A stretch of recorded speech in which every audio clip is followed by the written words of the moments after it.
अजीजों, एक बात मुझे याद आती, एक नौजवान का किरदार बड़ा अजीब था। मीलाद का दिन था 12 रबीउल अव्वल। मैं ट्रेन से उतर रहा था, एक नौजवान मुझसे कहने लगा, हजरत मैं चाहता हूँ कि आज हुजूर की बारगाह में कोई अच्छा तोहफा पेश करूं। साहब झंडे, कुमकुमे, मिठाइयाँ सब लगा करके तो तोहफे पेश करते। उसने कहा मैं कुछ ऐसा करना चाहता हूँ हुजूर पाक सल्लल्लाहु तआला अलैहि वसल्लम को खुश हूँ। मैं उतर रहा, अचानक ज़हन में बात आई, कहा अल्लाह के नबी के अखलाक ये थे कि वो बूढ़ों की मदद करते, उनका बोझ उठाते। मक्का में हुजूर मशहूर थे इस बात पर। हम उतर रहे हैं, देखो ट्रेन से कोई बूढ़ा उतर रहा, उसका सामान उठाकर पहुंचा दो, सुन्नत है ये भी। और आज 12 रबीउल अव्वल है, तुम हुजूर की बारगाह में खिराज अकीदत पेश। ये बात कहा और मैं गुजर गया। एक बूढ़ी औरत 2 बड़े बड़े शापर लेकर आ रही, उसके पास गए और कहा कि अम्मा जी मुझे दो, मैं उठा दूं। पहले तो घबराई कि तू क्यों उठाएगा, तू कुली है क्या, है मेरा सामान क्यों नहीं दूंगी, नहीं दे रही थी। और क्यों दे अजनबी को, इसने इसरार किया, अम्मा जी दे दो उठा लूंगा। कहा इतना क्यों कह रहा है बेटा, तू सामान लेके भागना है, क्या करना है। उसने साफ साफ समझा, अम्मा जी बात यह है आज 12 रबीउल अव्वल की तारीख है, हमारे प्रॉफेट मोहम्मद सल्लल्लाहु अलैहि वसल्लम का जन्मदिन है और उनकी आदत थी कि वो बूढ़े लोगों का बोझ अपने हाथ उठाते थे। मैं चाहता हूं कि उनका अमल दोहराऊं,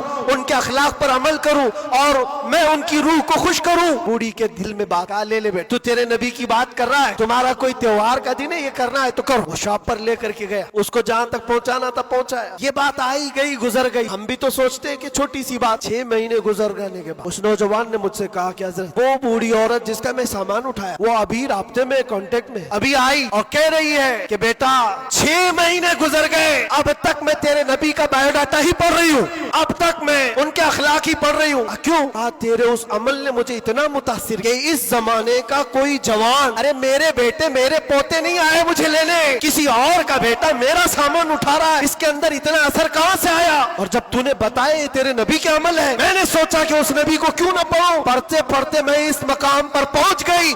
बताओ तेरा नबी कहाँ है, मैं भी जाऊं गुलामी में शामिल हो जाऊं।